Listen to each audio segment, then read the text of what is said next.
today. I've just completed my bachelor's in anthropology and archaeology, which means I now have a piece of paper that says, more or less, I've spent the last several years thinking really hard about dead people.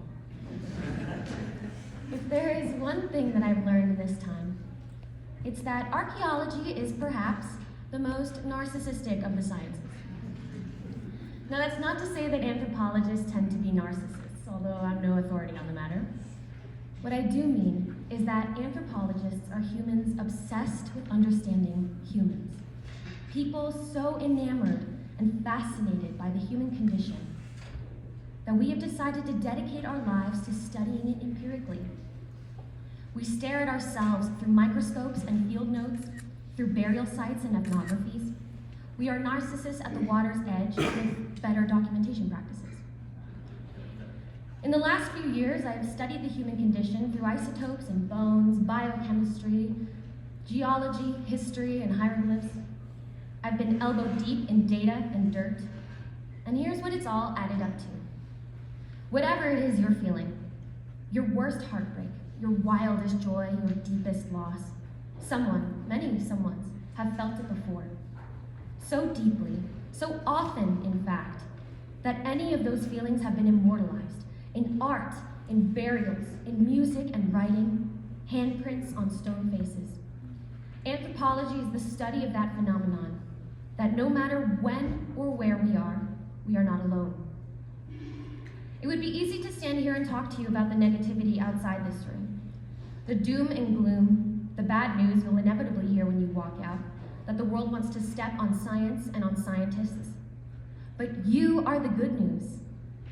It is not your job to change the world, but by becoming wise and reasonable and well-informed, you have made it better.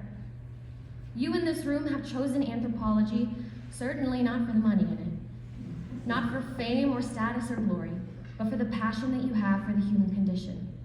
You have made a very hard and very beautiful choice to dedicate yourself to this passion, to contribute nobly to a world that may not reward you as you deserve.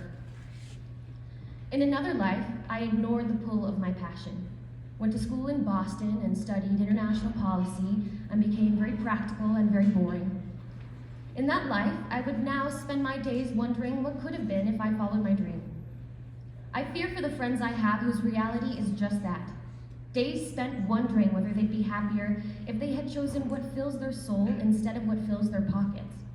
Where they would be if they hadn't chosen the safer, practical path. I refuse to be the person that wonders about what could have been. Instead, I'm here with you, brilliant people, at this phenomenal institution, honoring my passion. And just in the number more times my heart has beat since making this choice, I can say that I'm living more. And even if it were to crumble all around me, for this dream to only be what painted my pillow once and nothing more, I'll know that I can and will choose the next thing that ignites me. I'll chase passion because I can't and won't live another way. Because if you're here in this room, I know you understand the importance of this choice, and you will not spend your days wondering what could have been. I'm not going to ask you to remember me, but before I become a vague face in this joyous and chaotic day, I'll ask you to remember this.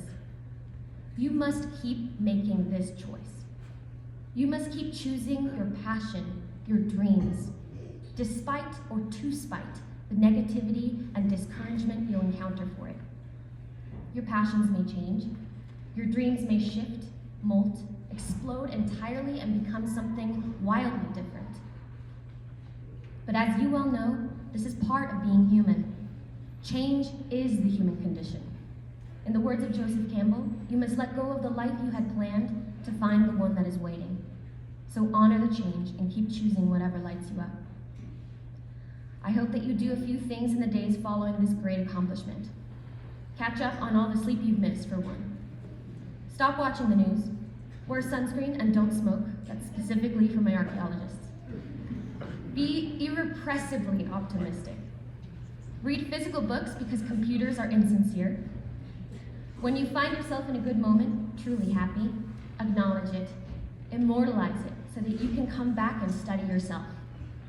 Know you're never alone in a feeling, and please remember, Life is too short not to choose your passion. Thank you and congratulations.